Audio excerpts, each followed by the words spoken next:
नमस्कार, मी सिद्धी babies gossip पट्ट्यावरती तुमच्या सगळ्यांचं खूप स्वागत आहे। आपण बघत आहोत डेव्हलपमेंट सिरीज, ज्यामध्ये प्रत्येक महिन्याच्या शेवटला आपल्याला आपल्या बाळामध्ये कोणते कोणते माइलस्टोन, कोणत्या ॲक्टिव्हिटी बघायला भेटणार आहेत या सगळ्याबद्दलची माहिती आहे। त्यामुळे सिरीज शेवटपर्यंत नक्की बघा। आणि आज आपण बघत आहोत 3 मंथ बेबी माइलस्टोन। तर first month, second month baby माइलस्टोनबद्दल वेगळा व्हिडिओ आपल्या चॅनलवरती अपलोडेड आहे, तुम्ही जाऊन तो चेक करू शकता। त्याचबरोबर डिस्क्रिप्शनमध्ये मी लिंक दिलेली आहे, तीही जाऊन तुम्ही चेक करू शकता। त्याचबरोबर आता तुमचं बाळ 3 महिन्याचं झालेलं आहे, त्यामुळे ते आता नवजात राहिलेलं नाही आहे आणि तुम्ही तुमच्या बाळाला खूप छान आता ओळखायला लागलेले आहात। त्याचं हसणं, त्याचं रडणं, त्याला कधी झोप येते, कधी दूध पियायचं असेल, कधी काय गोष्टी हव्या असतील, कधी खेळायला जायचं, या सगळ्याबद्दल आता तुम्हाला अंदाज यायला लागलेले असतात। त्यामुळे बऱ्याचशी काळजी, बऱ्याचशा चिंता आता तुमच्यात कमी झालेल्या आहेत। त्यामुळे तुम्ही तुमच्या बाळाबरोबर आता खूप छान वेळ घालवू शकत आहात। आता बघूया बाळाची झोप। तर आता बाळाला दिवस आणि रात्र हे समजायला लागलेलं आहे, त्यामुळे रात्रीचं बाळ खूप छान झोपतं, 5 ते 6 तास झोपतं आणि दिवसा बाळ 3 ते 4 वेळा छोट्या छोट्या नॅप घेतं, म्हणजे अर्धा दीड तासासाठी झोपतं।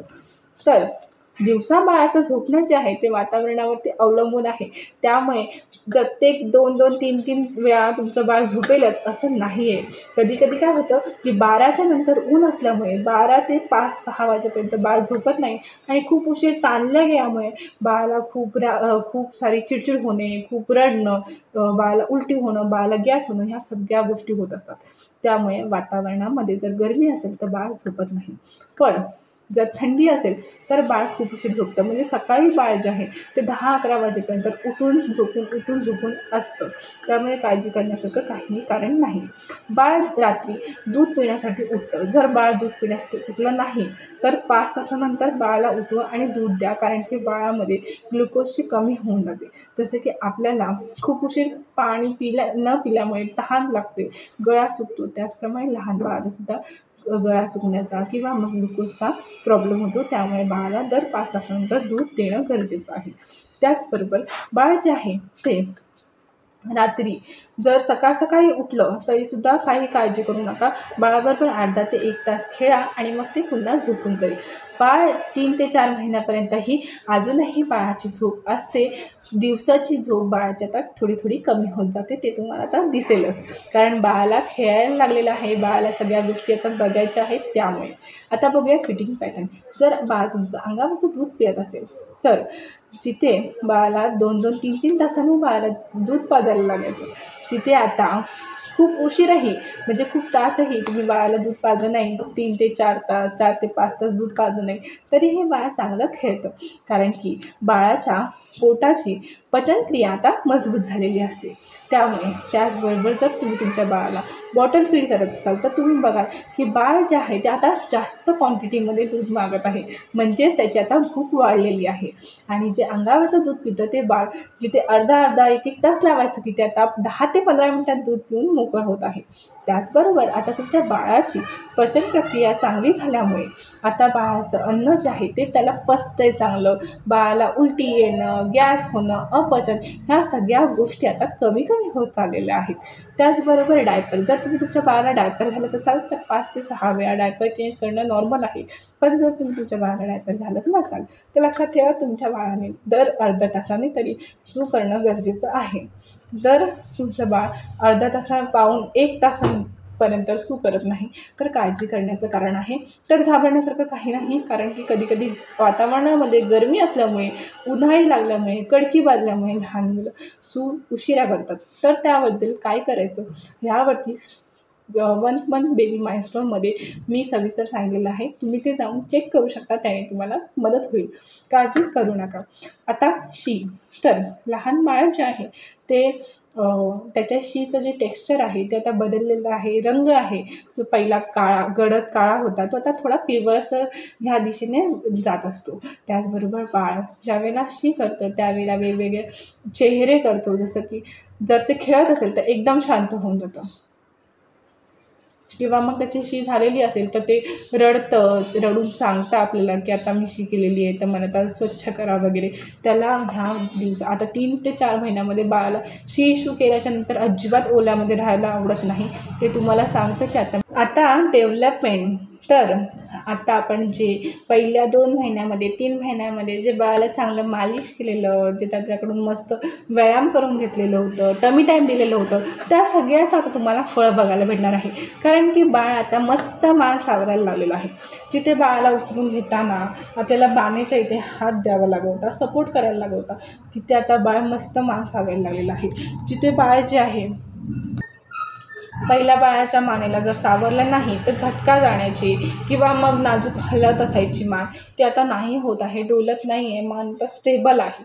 त्याचबरोबर बाळ जे आहे ते वर खाली वर तिकडे तिकडे असं सगळीकडे बघायला लागलेलं आहे.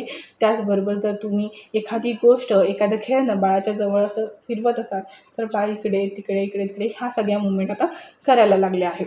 त्याचबरोबर जर तुम्ही बाळाला टमी टाईम देत असाल तर बघाल आता बाळ खूप उशीर टमी टाईम राहत आहे किंवा मग पोटावर राहत आहे, त्याला खूप छान वाटत आहे पोटावर राहायला. त्याचबरोबर बाळ आता छान लोळायला लागलेलं आहे, अल्टीपल्टी व्हायला लागलेलं आहे, स्वतःहून पलटतंय. ह्या वेळेला तुम्हाला काळजी घ्यायची आहे की बाळ जे आहे ते पोटावरती जास्त उशीर राहणार नाही.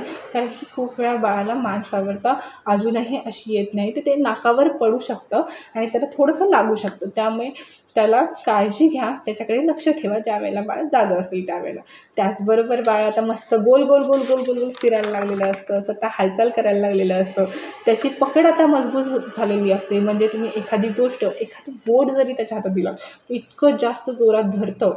त्याचबरोबर बाळ जे आहे ते केस, टी शर्ट, जर तुम्ही माझ्यासारखी चष्मीस असाल तर चष्मा सगळं ओढतं, सगळं तोंडात घालतं, स्वतःचे हात पाय तोंडात घालत असतं आणि सगळ्या गोष्टी हाताने बघत असतं, फील करत असतं. बाळ जे आहे ते उसळी मारायला लागलेलं असतं. म्हणजेच त्याच्या पायाला जर पायाच्या इथे जर काही असेल, कोणतीही गोष्ट असेल, उशी असेल, तुमचा हात असेल, त्याला पाय लावून पुढे जाण्याचा प्रयत्न करतो. जर तुम्ही तुमच्या बाळाला असं घेतलं असेल तर तुमच्या छातीच्या इथे पाय देऊन पुढे सरकतं, उसळी मारतं. तर अशा वेळी तुमच्या बाळाच्या किंवा तुमच्या आजूबाजूला काही अशा गोष्टी नाही आहेत ना की त्याने उसळी मारल्यानंतर त्याला लागेल, भिंत म्हणा, किंवा जर तुम्ही उंचावर घेतला असेल तर बाळाला घट्ट पकडणं खूप गरजेचं आहे. कारण बाळ कधीही अचानक उसळी मारतं आणि तुम्ही अचानक दचकू शकता, तुम्ही जर बाळाला घट्ट पकडलं नसेल तर. त्याचबरोबर आता बाळ मस्त बोलायला लागलेलं आहे. म्हणजे तुम्ही जर तुमच्या बाळाशी बोलत असाल, खेळत असाल तर तुम्हाला जाणवेल तेही तुमच्याशी बोलतं. तुम्ही जर त्याला भुवया उडवून दाखवलं तेही तुम्हाला भुवया उडवून दाखवेल. तुम्ही जर त्याच्यासमोर काही खात असाल, चहा पाणी वगैरे पित असाल तर तेही ते घेण्याचा प्रयत्न करतं, मला दे मला दे असं म्हणतं. जास्त करून जर तुमच्या आजूबाजूला म्हातारे लोक, वयस्कर लोक असतील तर तुम्ही बघाल की त्यांच्याशी बाळ जे आहे ते खूप छान बोलायला लागलेलं असतं. अशा वेळी बाळ जे आहे ते थोडं थोडं बोलतं, उकारे देतं, हां असं बोलतं. माझं जे बाळ होतं ते 2.5 महिन्यामध्ये 2-2.5 महिन्यामध्ये जवळजवळ 3 महिन्याच्या शेवटपर्यंत अगं हा शब्द बोलायला लागला होता. जे आणि ग जे आहे त्याला खूप जोर लावायचा, अगं असं बोलायचं. ती जी मुवमेंट होती ती खूप छान होती, खूप छान वाटायचं.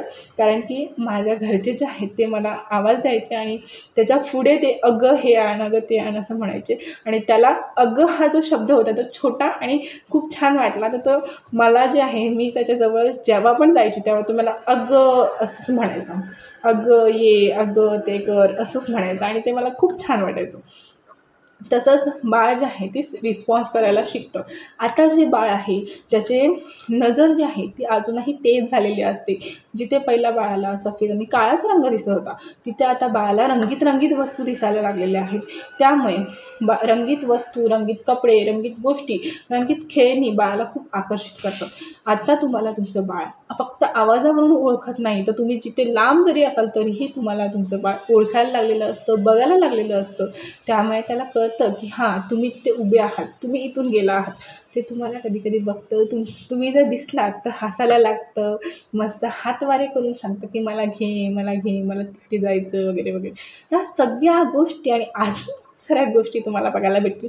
तुमच्या बाळाचे युनिक अनुभव तुम्ही मला शेअर करू शकता, मला DM करू शकता किंवा मग कमेंट सेक्शनमध्ये मला सांगू शकता. तुमचीही एखादी आनंदाची गोष्ट आम्हाला सांगा. म्हणजेच नवीन पालकांनासुद्धा त्याची मदत होईल. आणि अशाच पेरेंटिंग टिप्ससाठी आपल्या चॅनलला लाईक करा, शेअर करा, सबस्क्राईब नक्की करा आणि व्हिडिओ आवडला असेल तर कमेंट करून मला नक्की सांगा. मला खूप आनंद होईल.